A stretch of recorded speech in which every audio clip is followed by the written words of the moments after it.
Well, hello, everyone, and welcome to our latest Exemplar Talks podcast, predicting the key changes to ISO 9001. I'm Mike Richmond of Exemplar Global, your host for today's session. Well, and today we're joined by auditor, trainer, and educator James Thompson, who is also the founder and technical lead of Concentric Global, which is an Exemplar Global recognized training provider. Hey, Jim, how are you?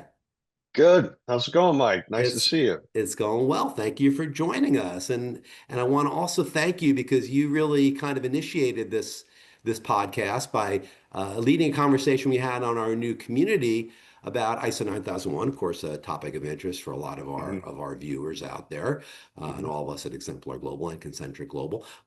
So really, there was a lot of feedback and questions about it, and we really realized that it would be a good topic to talk about on a podcast and what we can expect. So you and I are just going to have a good conversation about it. No formal agenda, just you and I, two guys talking about quality and the new standard.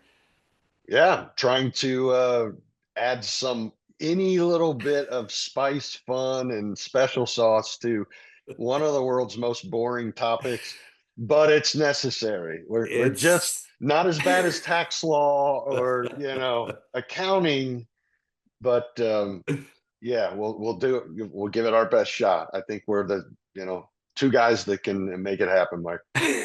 well, I talk about this all the time. It's a technical field, but it's a people field too. So really, I mean, we're Mhm. talking as people about a standard, but it affects people, not only stakeholders that are customers, but people that are stakeholders in organizations as well. So Yeah, there's no reason it can't be a kind of a human approach to it, I think. sure. Should be. Yep. So let's dive right into it. So, it's been it's been over 10 years now since the Yep. last major revision of the standard. And I've been around for a while. You've been around for a while too. And hmm I don't go quite as far back as 87, but that was the hmm first version of 9001. So, hmm 87, 94, hmm 2000, hmm 2008, 2015. So, the cadence of every 6, 7, 8 years. Yep. So why has it been 10 going on 11 years this time? Yeah. My best guess is it's going to be like all other fingers pointing to COVID. That really added some stress globally, and when you have this pent up, I guess, bag of tricks to deploy, you certainly don't want to do that in 2015 or sorry, 2020 2022, which would have been that kind of 6 7 8 year cycle. um, and side note, I am not a member of the technical committee 176, nor am I a member of the delegate for ANSI, which is the US based Hmm. crew that is inside the closed door. So footnote, disclaimer, I'm sitting on the outside and trying to take the best guess from all the signals.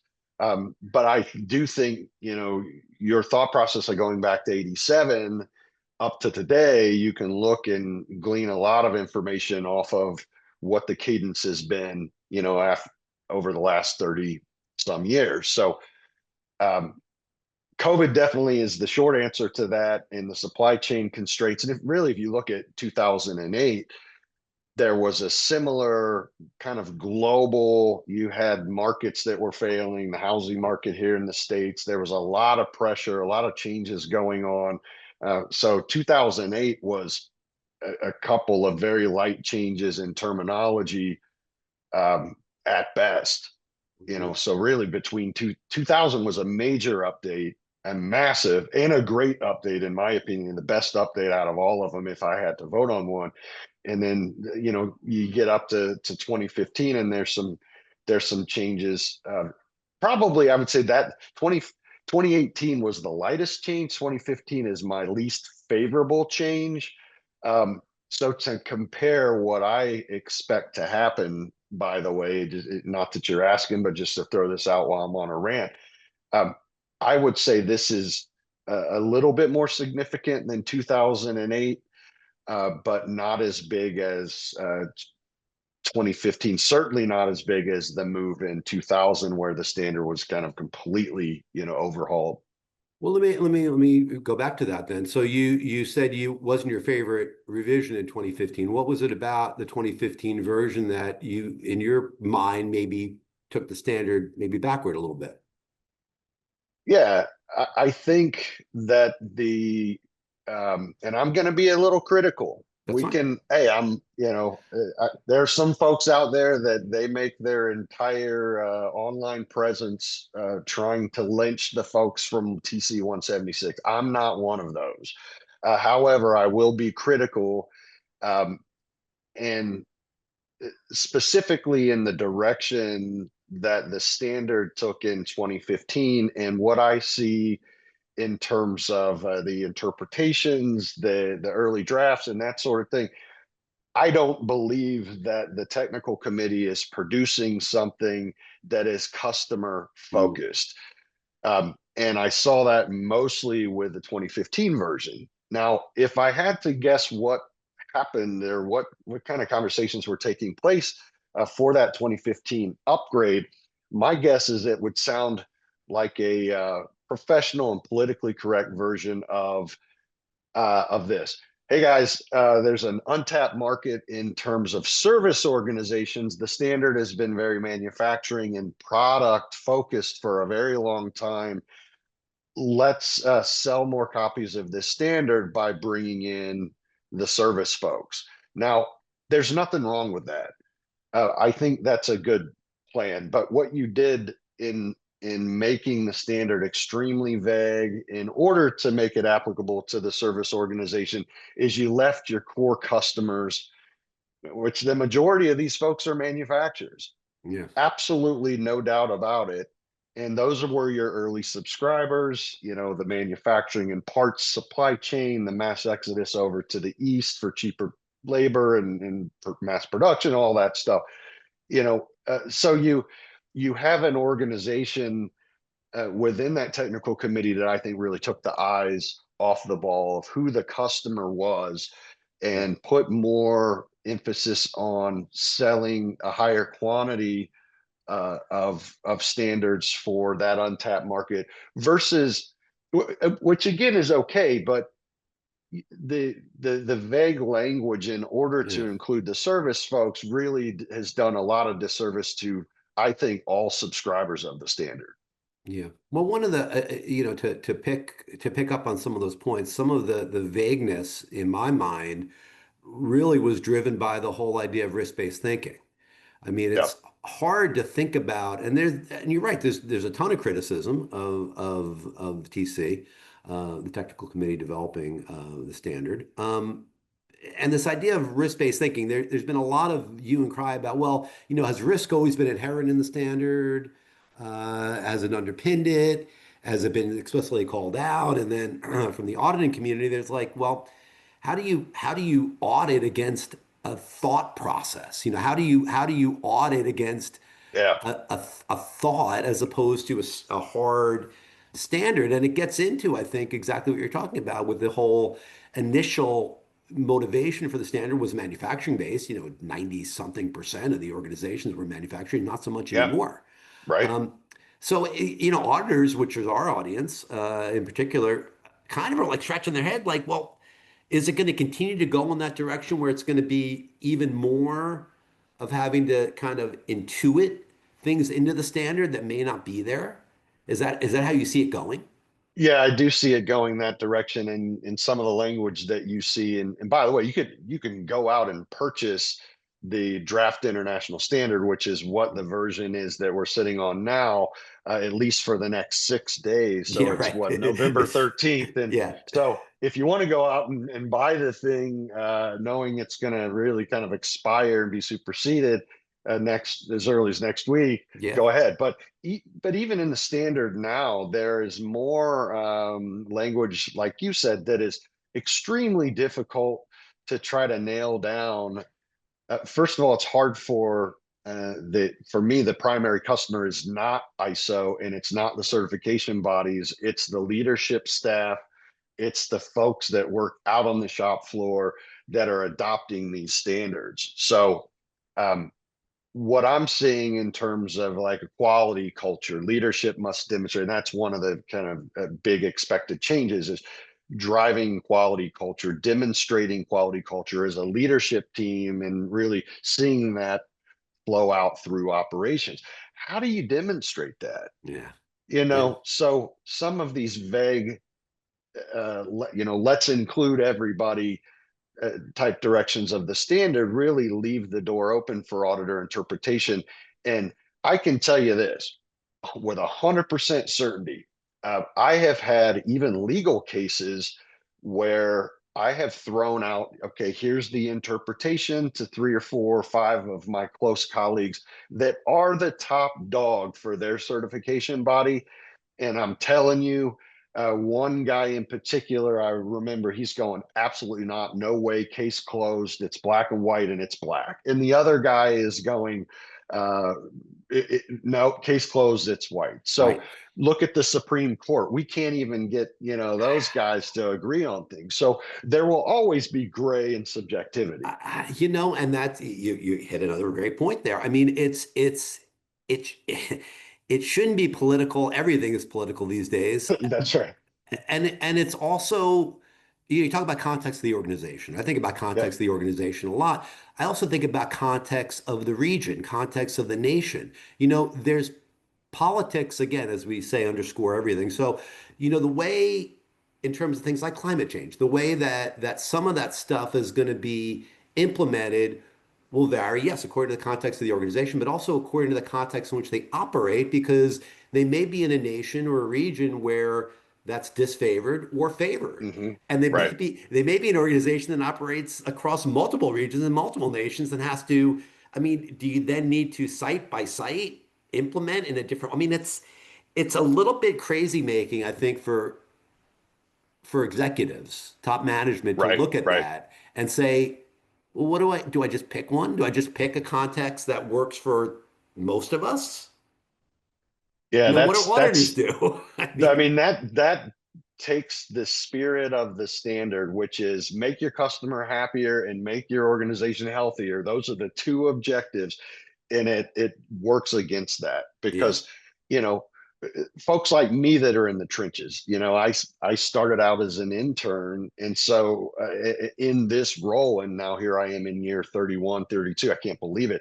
But you still, I am not an employee on a day-to-day basis inside of a company trying to get my leaders to listen to me with the responsibility that I have, but I have no authority. They don't work for me, they're above me. So that's a very deflating, difficult position to be in. And then when a standard comes out and makes it even more difficult because it's more vague, or it doesn't, like you said, it doesn't fit our region or our culture or the size of our business.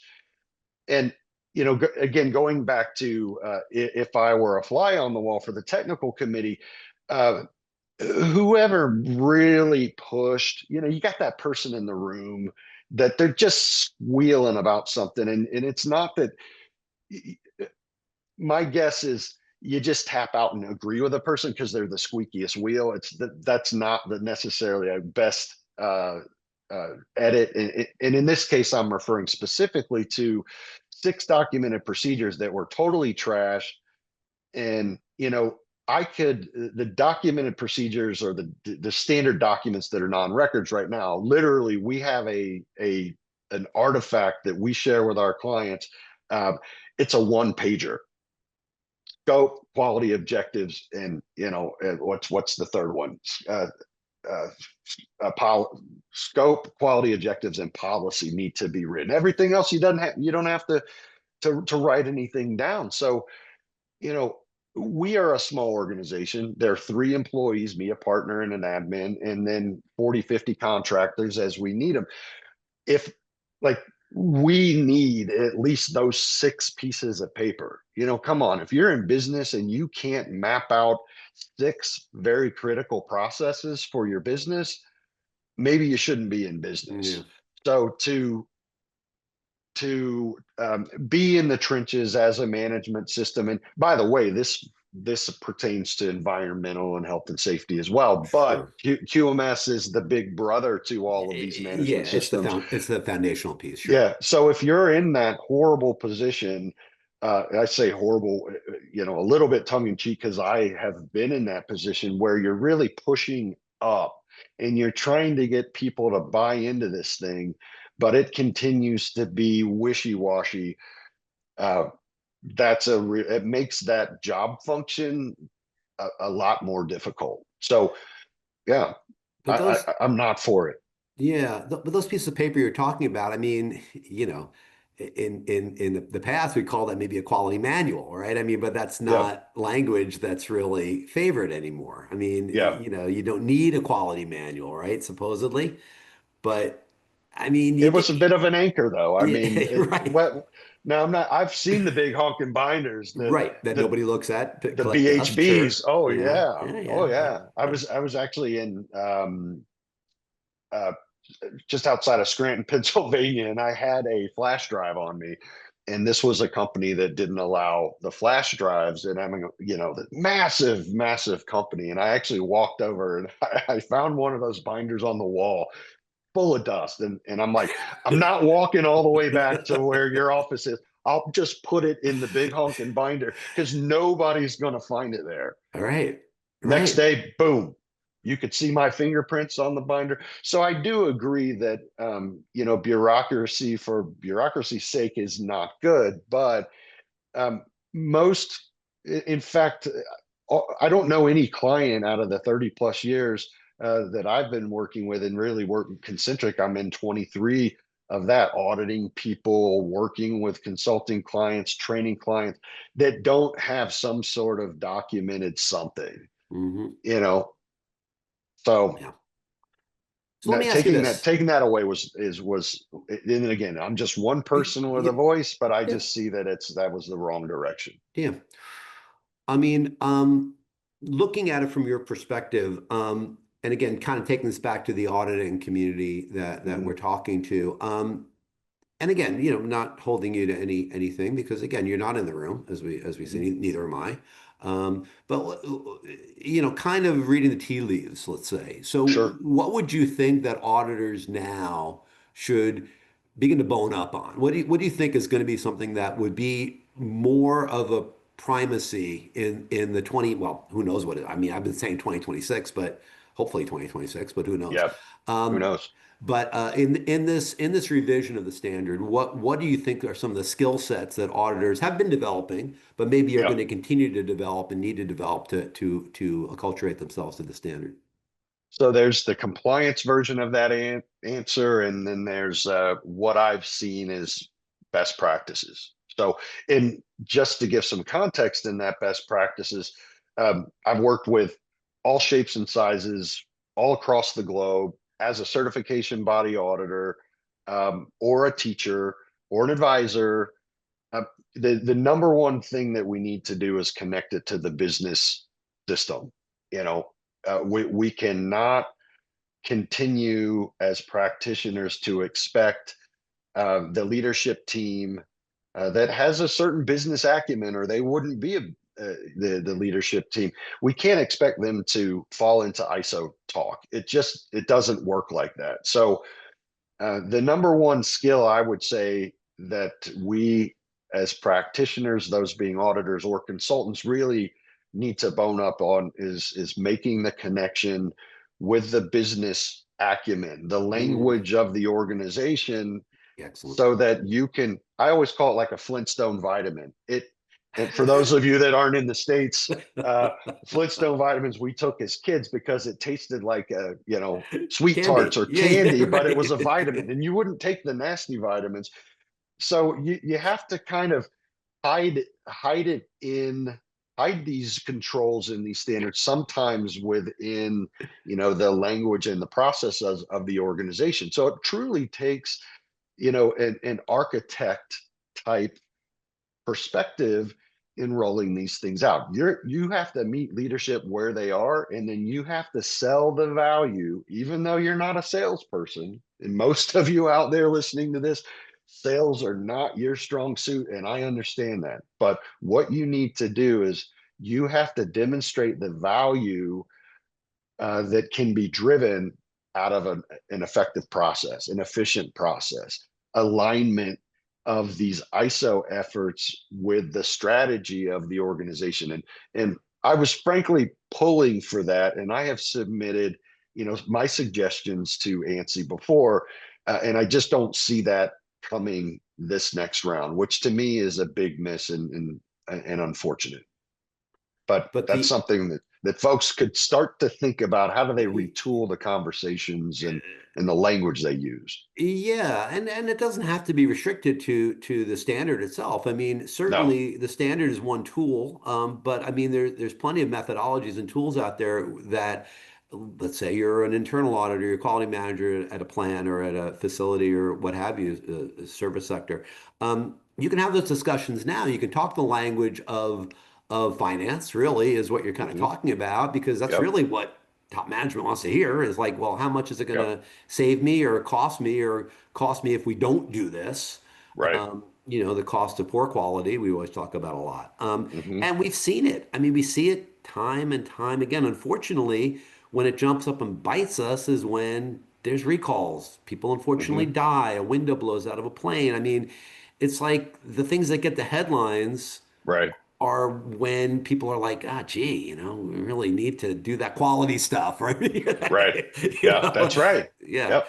And I had a somebody gets call a this call. morning, exactly that same thing. There's a major lawsuit in process, and anytime these things come up, you kind of uh, want to slap yourself in the head and go, yeah, I've been trying to tell you, if you just put controls into this place ABC up front, the folks out in production or the consumer, worst case scenario, uh, wouldn't have to deal with this poor quality. So I think beside the language is something else that you kind of tipped on there, and that is, as a practitioner, what you need to understand is, what is the spirit of these controls? What are the spirit of these requirements? So in the 2008 version, there were 226 shall, and some of those shalls were shall A, B, C, and D. So, I would count that as four things that you need to do. What I have seen is, let's get down in the weeds in terms of it and in lieu of having a descriptive uh, requirement within the standard, which again we've kind of gone away from. I want to look and study, what is the spirit of this clause in A, B, C, D. Why was D added when it wasn't there before? So it's really trying to dissect, why is this here? Because we know that the controls over time are all products of history and lessons learned, where defects have hit the customer, or the customer's not happy about something, or there's some ambiguity that has led to underperformance in some degree. So the 2015 version went from 226 requirements to 321 requirements, but those requirements are what I call a slippery pig. There are more, but they're also more confusing. So it's been very difficult for a lot of organizations and practitioners to kind of wrap their head around. And you might ask, well, isn't that good for your consulting business? Um, yes and no, but at the core of who I am as a human, I would rather not be in a consulting business in this space. I would rather it be easier, and the standard provide better. I'm not going to say better guidance, but stricter standards and stricter controls that are explicit and easy to understand, versus um, me or other consultants that are out there needing to be leaned on as much. Yeah. And I think that the standard over the course of time, again, rolling up on now 4 decades with the Yeah. standard, over the course of time, there's been so many changes. Again, just rolling it back to the manufacturing sector, which is really where this all started. There's been Hmm. so many changes technologically in terms of how things are produced in the world, right? I mean, Right. the idea was back then that you could, almost try to inspect quality into a product, right? You could say, well, we're just gonna, cut down on our wastage. Well, we're gonna have wastage. Well, that's not really the thinking now. The thinking now Right. is manufacturing into the system, quality so that you don't output waste. You don't output anything that Right. potentially could be an issue. And that's, again, that ties back to risk-based thinking. You look at it, you do an FMEA, you look at all your inputs and your outputs, and you decide how you're going to try to control those, the inputs of poor quality and output good quality as much as Right. possible. I mean, Right.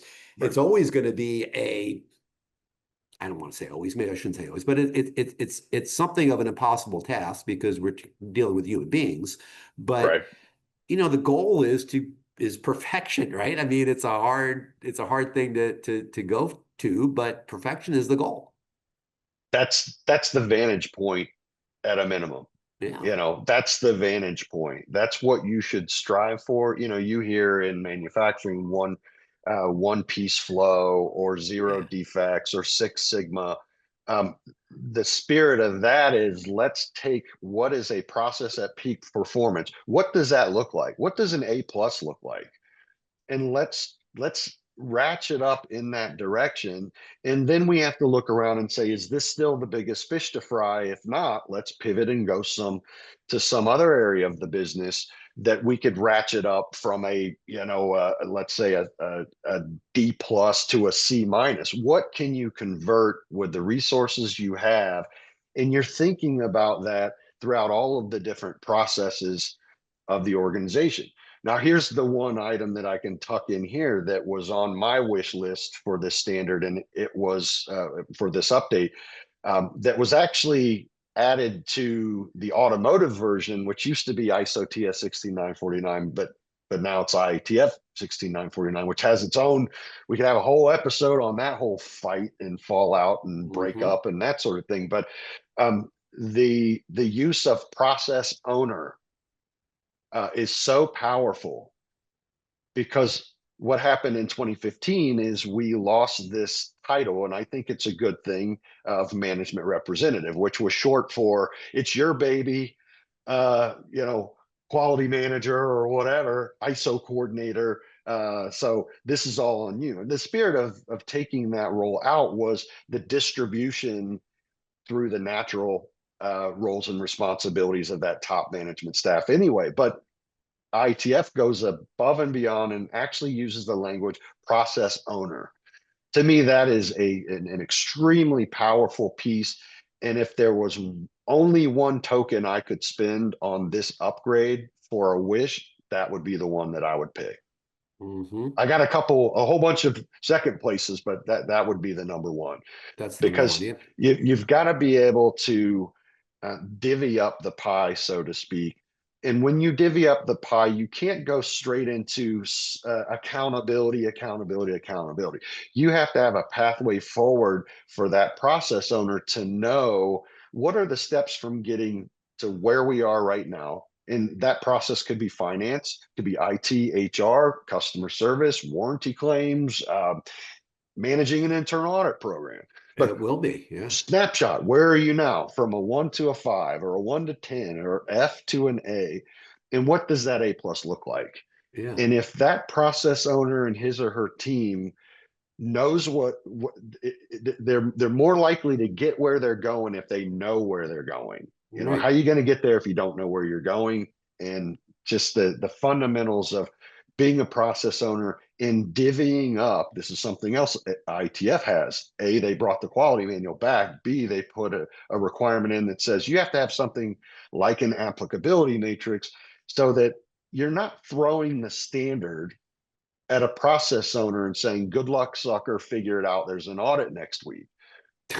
The, Right. the automotive actually comes to their senses, and automotive has their own problems as well. But in this particular context, they've said, hey, look, if you add this matrix that says, look, if you're the IT process owner, these are the sections or the clauses, the requirements in the standard that apply to you.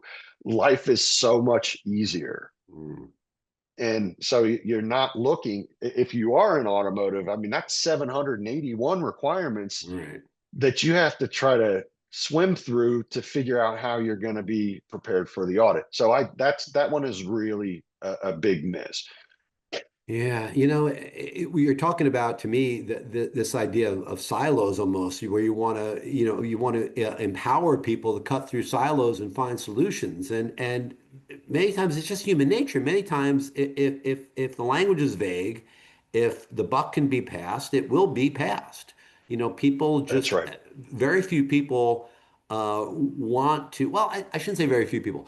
It's somewhat rare for people, even people with the best of intentions, to really roll up their sleeves and be willing to track down everything and really look at the Right. process as a process and own it. Like you say, ownership is a powerful phrase. When you Right. say I'm the process owner, and to be able to jump over a silo and really look at it and where the connection points are takes a lot. And the Hmm. standards, these standards again, whether it's IATF, whether it's ISO, whomever the body is that's Hmm. publishing these standards, needs to empower people to do that, not make it harder for them to do that. And many Right. times I think, as a critique, I think the standards do sometimes make that harder. Yeah. And let's balance the what I don't want to be a totally negative or critical interview here, but one of the things that I think is a positive, although who knows what the final language is actually going to be in the published standard, but it's really expanding what Annex A has. I mean, this thing is pretty beefy. It's going to end up probably being 15 to 20 pages Hmm. of guidance language. Now, I'm even going to add a sheen of negative to that positive statement there, but why not just bake in requirements that are more clear as opposed to having to explain yourself in this section at the end? And oh, by the way, that's just a small section. You still have to punt and go over and buy the 9004 document if you really want to get into the meat and potatoes Hmm. on what these requirements mean. But at least they've bulked up what seems to be that this will stay. We'll see, like I said, but giving more context to what the requirements mean. So that's a positive. Or is it? Some folks will say, no, it's not. I mean, because Yeah. now you're planting a seed in an auditor's mind as to how the way things need to go, but it's not a requirement. So, you've got And, to, there's some good and some bad in that. and that's the thing is how prescriptive should it be? I mean, Right. it's the flow has been away from, I think the flow has been toward being less prescriptive Right. in some ways and more prescriptive in others. So Yeah. it gets a little bit confusing. Yeah, that's Um, true. so cast your mind forward. Yep. We this is a fun little thought experiment. So it's 2035. Hmm. What do you see as ISO 9001 at that point? There will hopefully be this revision and another one between now and then. Uh-huh. What would you, in your hope of hopes, heart of hearts, look at that the standard would be doing in 10 Yeah. years? So let's take a snapshot of where we are now. We have 1.3 million plus certificates at individual sites just for 9001. I'm going to guess there's at least 5 to 10 times that of companies that use 9001 as the baseline of their management system and how they, the kind of the backbone of the organization, that choose not to have third party certification. Okay. So let's just draw that quantity line in the sand. And you see, with the exception of some dips in 2008-ish, the economic type stuff, you see growth. The QMS is undoubtedly, like, this conversation and that technical committee is really, it's about Big Brother. It's about the leader in the family that everybody else is looking at. And all of these sector specific standards continue to build on top of. So, in my opinion, the technical committee, be it today or 10, 20, 30 years into the future, should recognize that leadership role in the development of this language and why it's so important. There's just so many eyeballs on this. It's the world leading standard. It's the one that they sell the most copies of. Um, so my guess is that's going to continue to grow. Hmm. The number of subscribers, the number of certificates will continue to grow. We're seeing massive growth in 14,001 environmental, Hmm. and now the health and safety standard, and then you've got number 4 that's just running out of the way back, which is 27,001. In one. And that's your information security management system. And we've got Cybersecurity. AI and cyber and tech.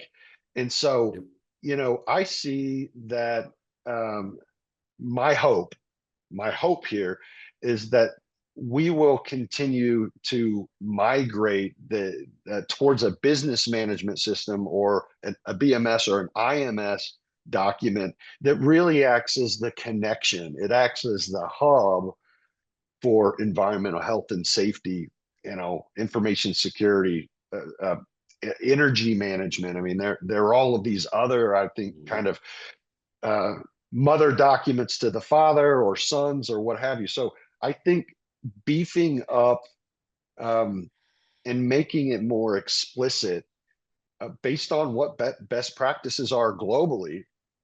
Um, Hopefully that will be front and center of the mission. And then these things that continue to be big deals, like climate change, which has a little bit more bite to it this round. It's not an amendment, it will be baked into clause 4. Um, the information systems, IT, cybersecurity, digitization, that sort of thing, which will have a little bit of a bite, more explicit requirements in it for clause 7.5 and in some other spots. But I really hope that we can figure out a way uh, to, even if it is sections that only pertain to product suppliers and sections that only pertain to service suppliers, and then those sections that apply to both. You know, that's what I hope. That's what I would wish, because that is what the people that are in the trenches want to see. And there's a way to have what the customer wants and what ISO wants in terms of selling more standards Sure. and satisfy both. And in your mind, the share of organizations that are registered to these standards, ISO 9001 in particular, will continue to sink in North America. So we've seen this over the course of decades now, where Yeah. there's been, of course, more and more China, India, many of these markets overseas. Yeah. Overseas for us here in the States, but you foresee that we're going to continue to see a shrinking of that share as we go forward? Well, that's a great question. So if you look at China alone and compare it to the 1.3 million certifications at the sites that hold certifications, um, 25% are there. Yeah. Second place is India. Yeah. And this is where labor costs are cheaper, and maybe the R&D piece is in the States or in the some other place. Um, so you have those factors of onshoring and offshoring, and we move into Mexico, where it used to be in Mexico before China and the tariffs. And so, yeah, there's some craziness going on. It's got But to the work other itself thing out. Yeah. that needs to work itself out in a new administration for any country that decides they want Yeah. to, use a tariff as a lever, uh, can certainly cause reallocation of where these standards reside.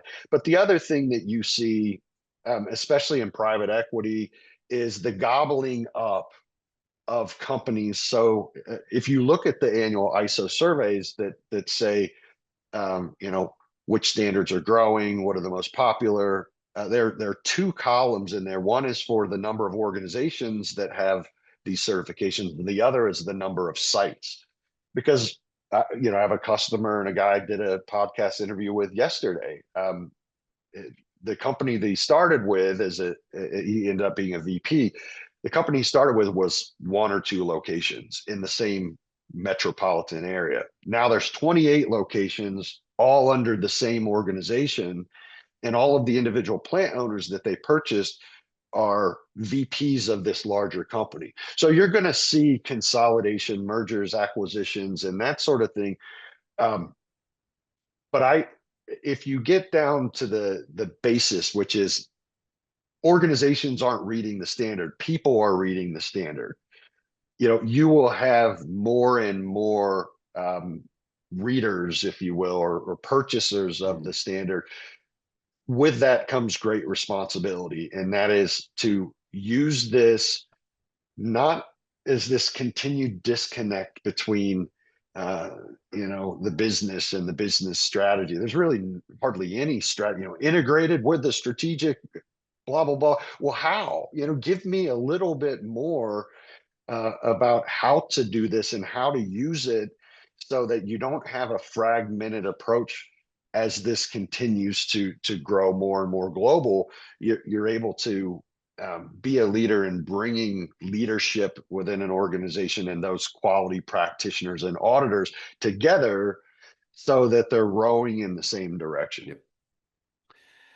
So as we come to the end of our session here, Jim, what are the next steps here? So we mentioned we're here in mid-November right now as we record this, and the folks who are watching this are going to watch it probably right on the deadline of the Yeah, comment period. So right. after that comment period closes on the 19th, where do we go from there? What happens next? Yeah, so there's a fork in the road, and the fork in the road is if there are some significant technical alterations that need to take place. The next step is what's called FDIS, and that's the final draft international standard. That happened with the 2015 revision. There was something, you went through committee draft and then draft international standard. Once you got to that kind of last chance to pull off the side of the road and make adjustments to the vehicle type deal, uh, that was a step that actually occurred there. We will see if there are significant changes from the voting bodies, the voting members. If so, then we'll stop there at this FDIS stage. If not, who knows? As of next week, we could find out that we've got the green light and this thing goes straight to publication. It'll probably be, if that's the case, January, February, March, somewhere in Q1 next year. I doubt that will happen. If I had to place my money on it, I would place the money on an FDIS uh, route as a last stop for some other cleanup. But then we'll go ahead. Hmm. If that's the case, we're already on the longest track, which is 36 months that it takes from the time you kind of kick off this process to the time it gets published and you can sell it. Um, let's hope that it doesn't go into 2027, but ultimately, does it really matter? Not that much, because there aren't any life-changing significant changes to the 2026 or 2027 version of this standard. And if you want, I could do a rapid fire of a couple key changes so Yeah, folks at good. least Yeah, have that yeah. now. So one example would be it's not disruptive. Annex SL is still the framework of taking, these clauses will be 1 through 10, and that's probably not going to change by, between now and 2050. I think that will be stable. The naming configuration for the main 10 clauses is going to stay there. Now, one of the other things that you should expect is the standard will probably be twice as long. It's 29 pages right now. It's probably going to be closer to 60 pages. That won't come without a cost. My expectation is it's going to go from what I paid for it here in the States, $130 or something like that, to 200 something. So expect to pay more. And then you'll have all of these other sector specific standards that have to um, rearrange their document in accordance with what is finally published with 9001. Um, there will probably be, in concert with the upgrade or the update to a 9001 now, and it's gonna be the 6th edition. You'll probably see some changes to 14,001 and 45,001 as well. Um, the core requirements are stable. There is new emphasis on ethics, quality culture comes in there, environmental awareness, which are all good things, but I don't know that there's enough bite to the requirements to actually change the behavior of organizations. They'll have to kind of sort out on their own what that means. There's no additional documentation requirements, which I think is a miss. In the beginning of the standard, so let's just say the intro through clause 3, there's not a lot that's changed there. Risk-based thinking is actually pulled out and put in back in Annex A. There's no reference to Annex B. There's no reference yet to the correlation matrices, which is what a lot of folks use to say, okay, if the requirement was 4.2 in the 2015 version, where is it now in the 2026 or 2027 version? So I don't know if they're going to add Annex B, but it's currently not there. One good positive change that I like is clause 3.0, and that is there are actually terms and definitions in the terms and definitions section. Mike, don't you? What? The last Mind version, blowing. they like took it out and said, go buy this other book. And that drives me crazy. Come on, guys, seriously. So they've put that back in there, approximately 20 terms and definitions that I think are good. You don't have to go to 9004 or 9000 rather to go, understand what the body of the standard says. That's a good thing. The amendment that I talked about, which is AMD 1 2024 for climate change, will be Yep. baked into the context of the organization. There's one thing that's kind of interesting, and I like this, and it's in 4.2, interested parties. It says that you have to determine the needs of interested parties, and those must be addressed by the QMS. So that second piece was really missing there, and I think that's good. Leadership has to, in 5.1, promote quality culture and ethics. So there's some ethics stuff in there. Maybe that's coming from some of these other sector specific standards. And then quality culture and ethics needs to be passed down throughout the organization, specifically in operations. We see a split here, which would be really interesting. Not only risk-based thinking, but opportunity-based thinking in 6.1. So I'll be interested to see where they settle on that. And, is there a little bit more meat within either the requirement or the guidance to that requirement that says, well, what is risk-based thinking? We saw that in Annex A in the 2015 version. So it'd be interesting to see where they finally land on opportunity-based thinking, even though no organization anywhere in the world uses that language, by the way, but whatever, I digress. Planning of changes in 6.3 is more rigorous, more evaluation. I like this piece, which is we made a change. How effective was that change? Because I can tell you, Mike, a lot of issues that wreck P&L statements or end up in warranty claims or hitting the customer somehow are in between the couch cushions, meaning it's when there's change or when there's handoff from one area to the next. There's some clarification and organizational knowledge about digitization.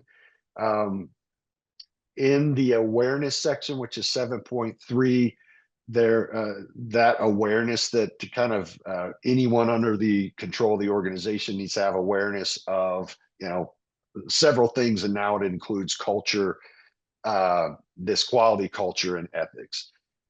There's some editorial and kind of tidying up of language in maybe better examples given for digitization and IT elements in clause 8, but I don't think there's enough as it currently stands. Hopefully that'll be beefed up a bit. In clause 9, there's stresses in using data for trend analysis and decision making, which I think is great. This is one of my favorite pending changes. And then in clause 10, which probably should be tied to clause 5 a little bit better, but maybe the final result will be here, is that leadership's role in continual improvement. It's more explicit. It's not as if you just throw the continual improvement piece over to the quality organization or what have you. And then in general, just kind of that bigger Annex A There's some stuff, language in there about, we want to use, we're increasing or beefing this up to prevent misunderstandings, which is interesting. There's two terms, consider.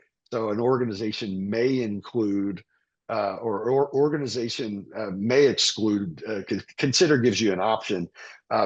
There's some language, take into account, which is something that must be addressed. But what does taking something into account actually mean? We'll see there. Um, that's pretty much the quick rapid fire, some of the technical things that I'm seeing, but we'll see how it actually lands. Well, I was going to say that there's some really great thinking there, Jim. I think we should probably maybe huddle back up and do Yeah, another episode of this, do a part two of this once we kind of get a little firmer direction. Once we're into the final draft international stage, and see where we're at and talk again. right. Because I think Yeah, there'll be absolutely. more to talk about, and we'll get feedback from our user group too, and we'll see what questions they have for us too, and we'll explore those as well. So And maybe even throw out a webinar in there so we throw can, you know, show dive a little deeper. Yeah, yeah. Show if you some. want. Yeah, Yeah, absolutely. that's great. That's great. Well, Mhm. Jim, thank you so much for doing that. Yes, You sir. really Absolutely. gave us a lot of really interesting content to think about, and I think I appreciate it. I learned a lot. I hope everybody out there did too. So, how can folks learn more about you and about Concentric Global? Sure. So let's start with this one first. Is if you want to get a hold of me directly, most of my socials are Jim Thompson 2001. So that you could find me on, LinkedIn, kind of all the major socials. One of the things I really want to highlight is a podcast. We just recorded our fourth episode. It's on all the major distribution channels, called Mayhem to Mastery. So tune into that, and maybe Mike, we could add some in the show notes here, add some We links will. directly to this. Yep. Um, concentricglobal.co/socials is where you can find a link to all of these socials, including our YouTube channel. Concentric Global /blogs is where we publish, on a monthly basis, a blog or two. So some of this more technical deep dive that had come out of this, that you're listening to on this podcast, you can find, probably by the time you're listening to this, I will have published kind of a shortened copy of our discussion today, Mike. And then the other piece that I definitely have to end with, because it's how, Mike, you and I are connected. It's really the 10 out of the 10 tracks that we have training courses on, 8 of those 10 tracks are Exemplar Global certified courses. So Mhm. just plant in the back of your mind, that we are a resource, if needed, when the time comes to upgrade your certification status. We're partnering as a registered training provider with Exemplar Global status, as a certified member there, and we'd be happy to help you with that upgrade. So that's the exit through the gift shop, Mike. Perfect. Perfect. Well, thanks, Jim. But this And was fun. We tried to add a little bit of fun we to it. did. No, I think Next, that like I say, I learned a lot. I hope everybody out there did also. I think that we're going to continue the conversation. And one more plug, just everyone out there, most of you know already, check us out in our community. We just launched a community earlier this year, community.exemplarglobal.org. So check that out. That's where Jim and I kind of began to have this yep. conversation. And I'm a fan of it. Great job to Yep. you and your Thank team. you. I think it's a wonderful platform, responsive, and I look forward to seeing how that grows in the coming months and years. Thank you. Thank you for that, Jim. And yeah, so we look forward to seeing you all there. Jim, thank you again for being here. Thank you all for Yes, joining sir. us on the Exemplar Talks podcast series. And we'll see you at the next episode coming up here soon. Jim, thanks again. Bye, guys. So long.